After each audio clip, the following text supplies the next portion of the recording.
রাধে রাধে বন্ধুরা, সকলে কেমন আছো? আশা করছি ভীষণ ভালো আছো।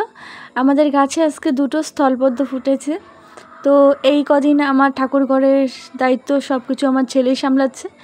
তো আমার শরীরটা একটু অসুস্থ আছে, তো সেই কারণে। আর এদিকে আমাদের এক চালেটা সেদিনকার ঝড়ে পড়ে গেছে, তো এই শনিবারে যেদিন ঝড় বৃষ্টি হলো। আর এদিকে এই যে ছেলে এখন করছে পুজো।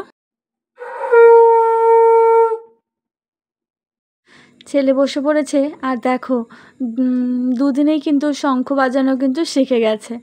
তো এই দেখো গোপালকে উঠিয়ে স্নান ধ্যান করিয়ে তারপরে একদম সুন্দর করে সাজিয়ে দিয়েছে। তো ও না ফিতাওয়ালা জামাগুলো পরাতে পারে না, তাই ওই যে নাইট ড্রেসগুলো যেগুলো হয় ওগুলোই পরিয়ে রাখছে। গোপালকে এখন খাবারটা খাওয়াচ্ছে। এবার চলো গোপালকে স্বয়ং দিয়ে দিবে। আর ওই দেখো এক চালাটা পুরো রেডি হয়ে গেছে। আর এখানে একটা নীলকণ্ঠ ফুলের গাছ হয়েছে। আর আজ রান্না করেছি আলু ফুলকপি দিয়ে কাতল মাছের তরকারি। আর এদিকে মাছের মুড়ো দিয়ে বটবটি আলু বেগুন দিয়ে একটা করেছি, একটা চচ্চড়ি টাইপের মতো করেছি। তো চলো এখন খাবারটা খেয়ে নিই। আজকের ব্লগটা এখানেই শেষ করছি, বাই।